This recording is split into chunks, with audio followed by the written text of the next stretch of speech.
Et salut à tous, c'est Xana et aujourd'hui on se retrouve sur une 407 SW pour changer cet écran à LED. Donc, qui bien sûr après 7 ans et bon loyaux au service ne fonctionne plus. Donc si je mets le contact, vous voyez, normalement au dessus on devrait voir le kilométrage. Regardez, check comment ça s'affiche, les chiffres.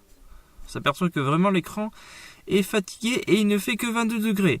Si on arrive à 25 ou quand vous rentrez que c'est dans un sauna, vous ne voyez absolument plus rien. Vous voyez là, normalement il est censé voir les kilomètres. On les voit un tout petit peu, vous voyez 180, bon avec les reflets ça se voit moyen. Mais voilà. Donc pour le démonter, c'est pas très compliqué, vous voyez il y a 3 crans. Déjà il faut éteindre pour éviter que... Donc il suffit de passer un tournevis là, de tirer vers vous doucement pour pas le péter. Oui, c'est pas très compliqué. Et on se retrouve juste après parce qu'avec une main, c'est pas évident. Voilà, donc j'ai tiré fort et vous voyez, il y avait 3 tiges au-dessus en acier. Il fallait juste mettre le tournevis comme ça et l'incliner vers le bas ou le lever ce truc là. Voilà, et là vous avez, vous voyez très facilement le machin qui sort sans trop de résistance. Alors faites gaffe parce que vous voyez, j'ai mis quelques coups sans faire exprès. Donc il faut faire gaffe à ça. Voilà, vous le retirez comme ceci.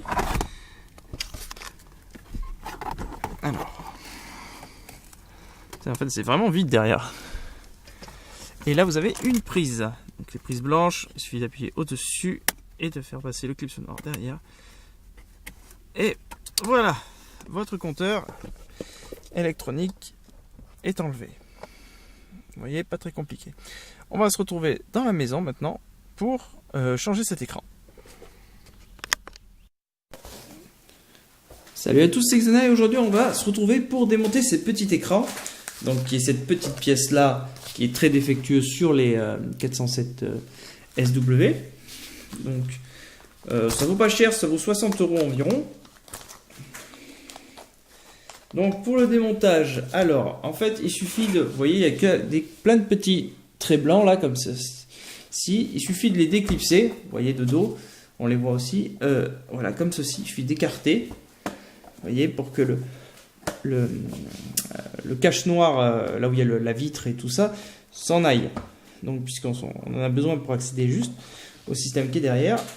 Alors évitez les coups de tournevis parce que généralement vous avez une chance sur deux de toucher les composants au passage. Enfin, dans la mesure du possible, des fois on est bien obligé, comme là je sens que je vais être obligé de mettre un petit coup. Non c'est bon. C'est bon, il vient. Voilà. Ah là là là là. Voilà l'erreur que j'ai failli faire. Alors dans mon cas... Voilà, ça va, ça s'est bien passé. Ensuite, il faut retirer ce petit cache noir qui est au-dessus, qui fait l'entourage, on va dire, des compteurs. Donc, vous voyez, là, on a accès à notre truc. Alors, la partie à ne pas faire, c'est justement retirer les aiguilles. Puisque les aiguilles, en fait, il y a une histoire de position et le fait est que vous risquez d'endommager les moteurs. Ce qu'il faut faire, c'est que vous regardez derrière, il y a 3 caches. Donc, on va les déclipser, mais il ne faut surtout pas les sortir de suite. Puisque ce qu'il faut faire... prendre un petit tournevis et essayer de virer cet écran de merde. Donc pour le virer, il faut enlever les 2 petits caches qui sont devant là. Voilà. On va être trop forcé pour pas le péter le bordel. Zut. Il tient toujours. C'est pas évident. Voilà. Voilà. Maintenant que la dalle est enlevée, vous voyez elle bouge. Donc on va aller derrière, on va pousser les 3 petites tiges qui sont là, un là, un là, un là.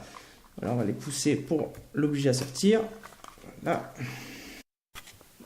Donc ça y est, j'ai retiré le petit boîtier, donc vous voyez intactement, facilement quoi.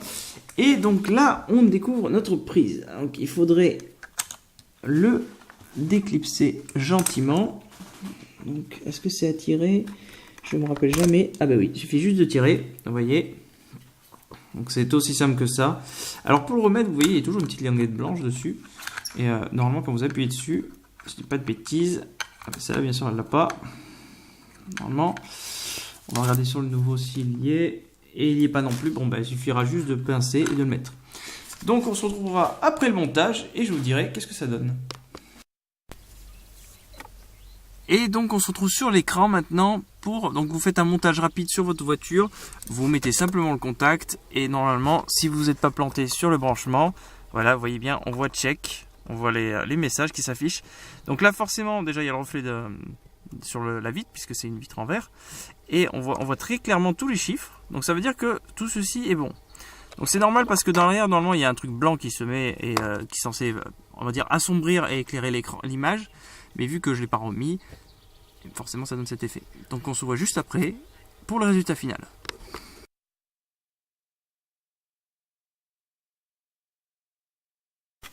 Voilà.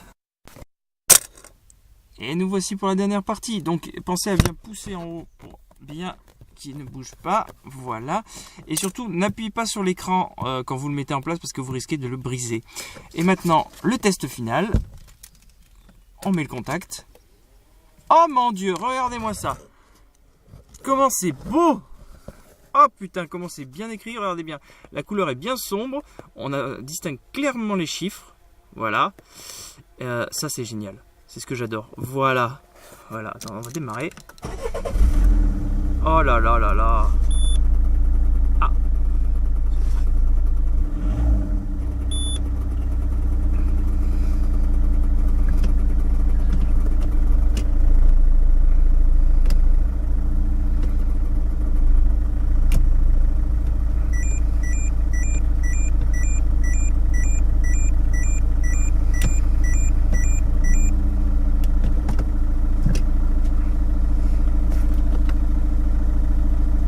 Regardez-moi ça, qu'est-ce que c'est beau.